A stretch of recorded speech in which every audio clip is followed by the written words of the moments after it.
This is Charlie Smithers with my presentation for Scientific Application to Coaching 2, which is focusing on Endball. Endball itself is a high intensity game with lots of on and off ball movement focusing on invasion. So it is classed as an invasion sport. It is a very demanding game, which is team based. So obviously lots of tactical and technical skills required.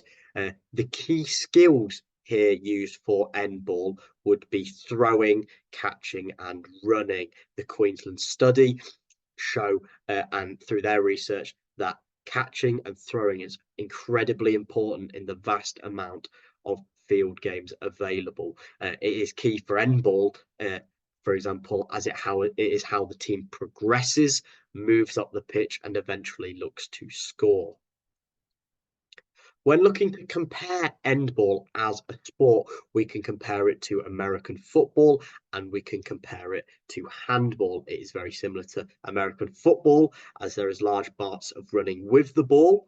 There are end zones that are attacked and look to be scored by moving into, and it requires a large amount of space identification. So looking for areas where the other team can be exploited, moving into them, and therefore passing or running into them. Handball is another sport that it is also closely linked to, as there is a large amount of close passing, intricate techniques, and the tactical elements of having a team shape, both defensively in the midfield and then attacking, and how the team moves together as a unit in order to both attack and defend. Another comparison here would be the split pitch possibility, with the pitch being moved into thirds so that the team can tactically set up. This offers both coaching and gameplay comparisons for when we are comparing the sport and looking at both the tactical and technical success of the players we are working with. GPS usage is also able to be made as a comparison and is used within the sport to gather athlete performance physically by tracking movement, by tracking total distance, speeds, and then using it to compare to other players on the team and off the team and in different sports. A player can be tracked on how far they've run, so potentially how hard they've worked, but context must be applied so that the player is not being treated unfairly if there is something going on or off the pitch that would impact this. It is similar to college quarterbacks. As you can see, only a college quarterback runs only 600 meters further in the time frame that would be the same. So very similar amounts of running performed in both sports. Thank you, Wellman, for providing that research. Player nutrition is really important within handball and sport as a whole, as it's key for preparing players, fueling them, and maintaining muscle and muscle recovery and muscle performance within games. That comes from Majika and Burke in 2011. It is effective to be considering nutrition before and within exercise, as it helps players to prepare properly and then get the fuel and the energy they need to perform within said exercise. It's also really important for mental fortitude, as the players that feel like they're preparing properly are more likely to go into the game with confidence than those who do not. If a player feels like they are ready and they're ready to go because they've prepared properly, they've eaten properly, they've hydrated properly, then they are likely to go in with a level of confidence. But if a player feels like they haven't and they've not prepared properly for their exercise, they're going to go in with a lack of confidence, which is going to make them struggle with their performance. The nutrition, however, will differ on sport vastly, with sports played for a much shorter amount of time, needing different nutrition to Endball, which is a game that lasts up to 40 to 50 minutes. Within the chosen diet plan, we're focusing on aiding muscle recovery, providing long-lasting energy, and that comes from Manor and Meyer. And that's so important so our players can work for the extended period of time and not begin to build up muscle fatigue and spasms and struggle to keep moving and keep performing the actions required of them. When implementing the diet plan for breakfast, carbs are really important, and those complex carbs are offering that slow release of energy that comes from chin, as the glucose is released much more slowly into the body, which means that energy is provided for the entire body throughout the day rather than just at the start.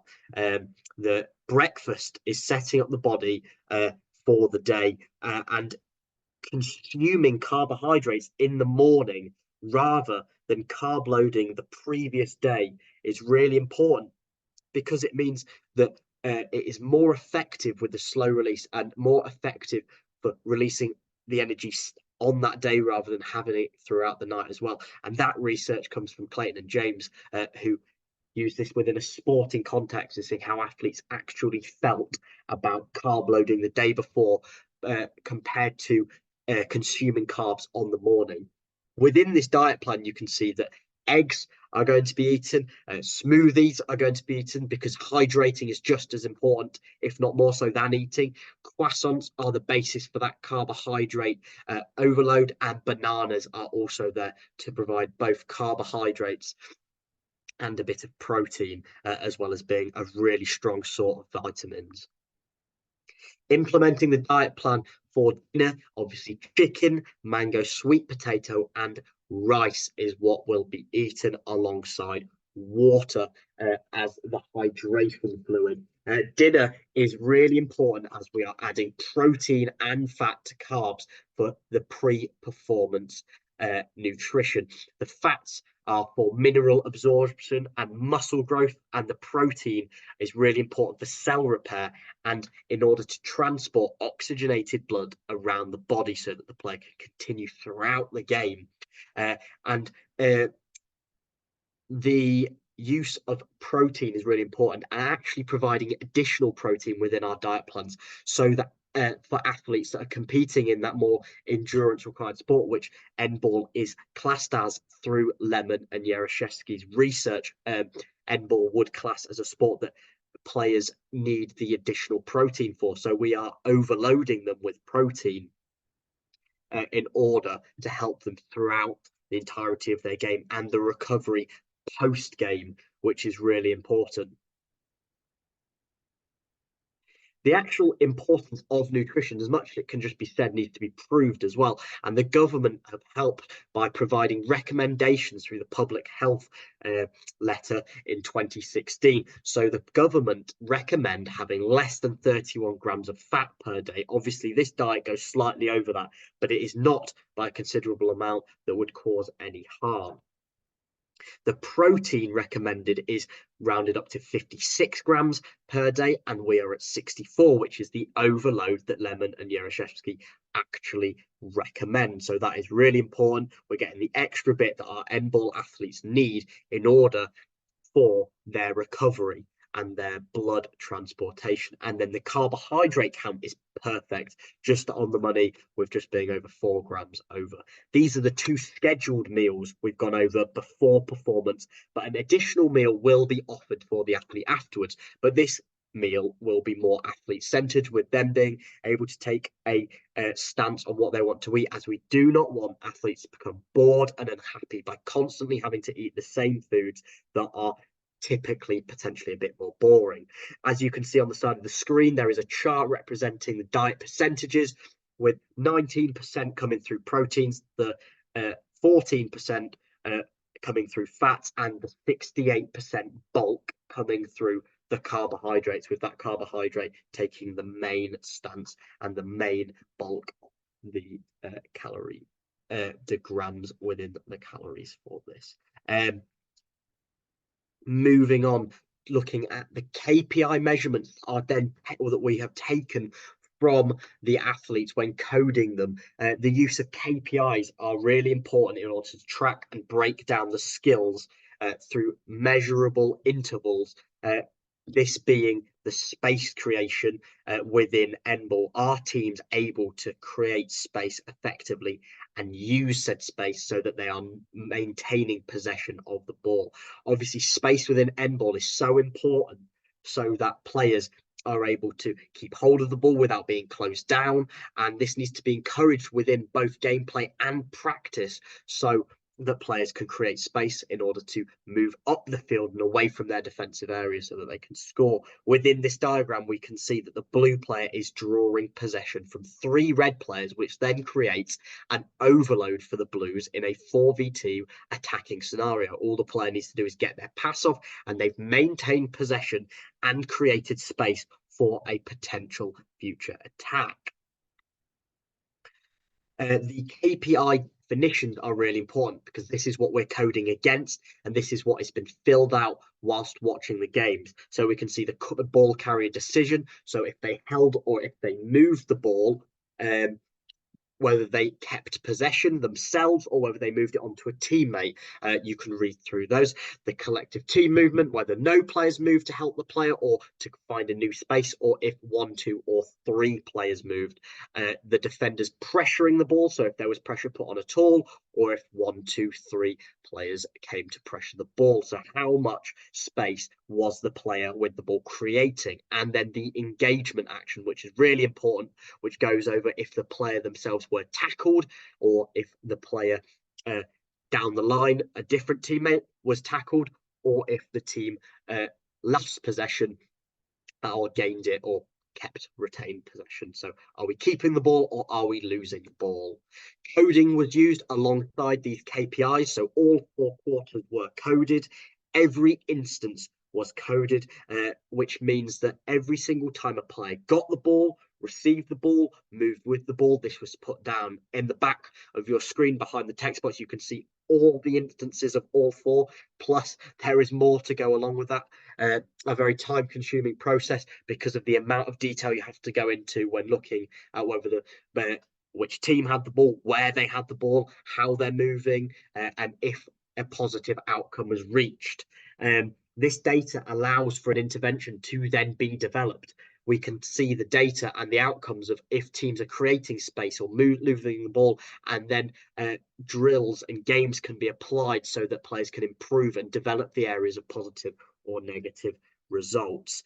This data is important to be used, but it must be given a context. And this is really good with the coding and the video of the game, that coaches can re-go over this to see whether the things are harsh on a player, or whether it is accurate, whether the data is accurate, because stats don't always show the full picture. Moving on from this, we can look at the pre-intervention stats and how the teams are getting on. So the non-bibs lost the game, and they were able to maintain possession. However, when they were moving the ball, holding the ball was leading to turnovers and was leading to them conceding more often, as they're losing the ball in dangerous areas such as the middle, which can be seen on the bottom diagram, and therefore not passing and trying to do too much as an individual rather than as a team. In fact, they lost the ball 11 times more than they kept the ball in the middle of the pitch over the space of the 4 quarters. This all shows that ball movement is equal to possession retention. So if we want to keep the ball, we need to keep it moving. For the Bibs won the game. They were very effective when holding and moving the ball, but more so again when moving the ball. They kept the ball 86% of the time whilst they were moving it, but kept the ball just 66% time when they were holding it. They did lose the ball, however, in the defensive third, and this is not good across both teams, as they're losing the ball in dangerous areas, the defensive and the middle third, where turnovers can be quickly turned into counterattacks, and they're going to be suffering an overload, which is going to be much harder for them to defend, which is going to lead to them conceding a lot more often. Coaching intervention was done through a constraint-led approach, which is based off of ecological dynamics, focusing on players adapting, changing, and learning through different methods of discovery, them being the key source of understanding and learning themselves through the use of games and different types of play. The additional rules added in to this intervention were that players cannot move with the ball, and that there must be a player behind the defender at all times. On the right side of your screen, you can see the post-intervention coaching data. So this was all coded again after the intervention had been used to see if there had been a positive impact on creating space and keeping possession, or if this intervention had had a negative effect. The intervention itself encourages teams to consider defending the counter attack and consider the turnover of play if possession is lost. It's also really important for them to defend those vulnerable zones. So keeping a player behind the ball encourages that. The intervention was a positive one because it caused an increase in space created. Teams were much more effective with creating the space because they're moving the ball and not holding it. And the possession maintained within the defensive and middle third was much more positive.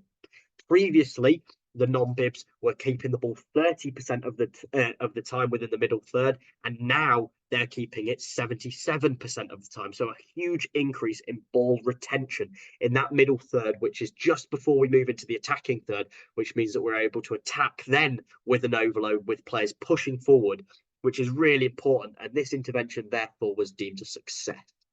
The last recommendations would be to focus on a defensive balance through overload recovery games. So 3-on-4s turning into 5-on-4s. So teams reacting and having to make a decision in order to defend. But this is just an additional going through.